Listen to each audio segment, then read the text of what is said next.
Hi, it's Friday, September 6th, and we're tracking Super Typhoon Yagi in the South China Sea. The system has continued to push west and is now coming towards the coastline of Hainan today, and we're likely going to see landfall sometime this afternoon in that region. Now, we've gone through some structural changes with the storm over the past day. We did undergo an eyewall replacement cycle yesterday and into last night, and that caused the storm to weaken a little bit, but it also got bigger. And after that cycle completed, the system was able to attain its old intensity back at super typhoon intensity. Now we're likely going through another eyewall replacement cycle right now. You can see on this microwave pass, it is a bit lower resolution, so it's hard to pick out the exact details, but we can pick out that this is likely the inner eyewall right here, and this is the outer eyewall now fully surrounding this inner core, and it will likely over the next few hours cause this to deteriorate, and eventually this outer eye wall will begin to contract and become the new eye. Now, will we fully complete this cycle before it comes into the coast? I'm not sure on that, but one thing that's important to note about this cycle is that the winds will likely come down a little bit during this. But for those ahead of it in the coast of Hainan, don't take this as a good thing. A replacement cycle, like I talked about yesterday, causes the storm to get larger. That's why the winds come down. It takes up a greater area overall. And as a result, the impacts become more widespread, like typhoon force winds will get more over a large area. The storm surge will be made worse. It will be higher totals, and will also get more widespread rainfall across this entire region as the storm comes in.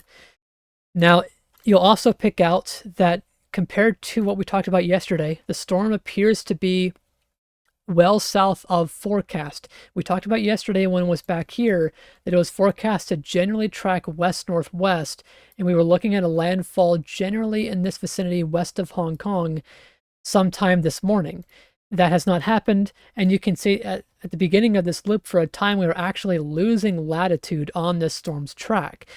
From what I can tell, the high pressure system further north over China has been analyzed a little bit stronger by the models. And because this is just a little stronger, it's allowed the storm to stay just a bit further south. Now we are seeing it stop losing latitude for the most part. We might be seeing it sort of come around the western edge of the ridge and now start to gain a little bit of latitude before landfall. Models still indicate that that could happen, but either way, we're looking at now landfall in eastern Hainan, and this will be, like I said, sometime this afternoon. The current estimate from the Joint Typhoon Warning Center is about 2 p.m., and that seems about right, just giving the current trajectory of our typhoon.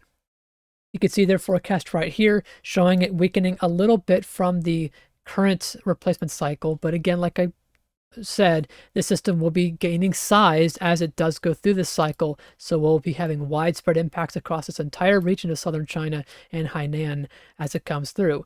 Now, also important for northern Vietnam, we talked about how the track earlier by this time on Friday and Saturday would be important for the intensity landfall here as we go into the latter half of the weekend. You can see that because we're getting the system further south, it's not getting too much land interaction, so we're not having drastic weakening as a result. So we could still be looking at this system coming in as a strong typhoon. And keep in mind, even though this is only forecast to be, that's close to, a minimal typhoon on this forecast, even though it is forecast to be that low compared to now, of course, it will still be a large typhoon. It will have a lot of onshore push across this entire area. And this is unfortunate with this whole land area, this whole region, is that we just have this sort of concave shaped coast where all the water that's pulling from the south is just going to pile up along this part of the coast.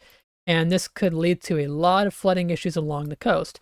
Now, that's not going to be the only flooding issue we have. Rainfall will also likely bring some flooding issues for areas further inland. This is not just a coastal threat. You can see the GFS ensembles showing very significant rainfall totals over the next several days as it comes west. Across the entirety of Hainan, we could be looking at totals exceeding 300 millimeters, and in northern Vietnam and southern China, perhaps totals exceeding 400 or 500 millimeters there. And of course, this will lead to inland flooding, but also could worsen the coastal impacts as the water runoff tries to come towards the ocean, but it can't really with the elevated water along that immediate coastline. So this will be a very significant storm for this entire region. I might have another video tomorrow before it comes into Vietnam, although at this point we're sort of done with the forecasting phase of this. This is really more impacts, and I tend to focus on the forecasting part, not really impacts, as that can be given in greater detail by your local weather office for your local area. And I will leave links to local weather offices that I can find for China and Vietnam at the top of the description so you can get the latest information that you need ahead of the typhoon as it comes in.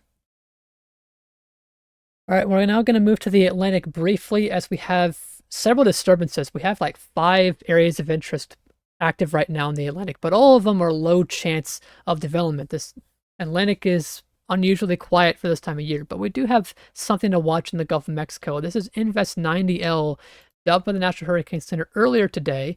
You can see it here with the weak low sitting south of Houston in Texas. Now, this system is going to be struggling a lot over the next few days. You can see that all the convection is really strung out across this entire region. There's a lot of westerly flow aloft, and this will really be holding the system back for the next few days. And as a result, development odds of this are not overly high from the Hurricane Center. In fact, they're only giving this about a 10% chance of developing. But I'm talking about this as it could still be a significant rainfall event either way. You can see that as we go onto the low-level vorticity plot from the GFS, we have a very large area of strung out vorticity going all the way from the Carolina coast down through our area of interest down to Mexico. And this is highlighting an area of increased rainfall that could be getting pretty high totals across the next few days. You can see in the rainfall forecast from the Weather Prediction Center, we have some areas of perhaps 7 to 10 inches of rain across this entire portion of the Gulf Coast. Maybe areas in Louisiana as well getting more than that, 10 to 15 inches of rain on this forecast. And you can see that that's not just for the Gulf Coast of the US, also down the coast of Mexico, we could be looking at widespread rainfall along that coast of 5 to 7 inches, perhaps more than that. And as a result, for the US at least, we have some risk of flash flooding outlined by the Weather Prediction Center. They're giving a moderate chance of excessive rainfall in southeastern Louisiana, but we have a broader slight risk throughout the rest of the day today across southeastern Texas, southern Louisiana, and southern Mississippi. But as we go into our Friday, this moderate risk remains in southeastern Louisiana, but this broader slight risk extends now towards the Georgia and Florida coast along the East Coast, as we could be getting more rainfall across these areas as we go throughout the next day.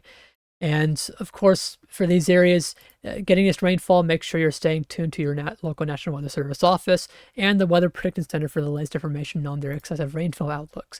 But I really won't have much to say more about the Atlantic right now, as we're not really seeing any big signals for tropical development here.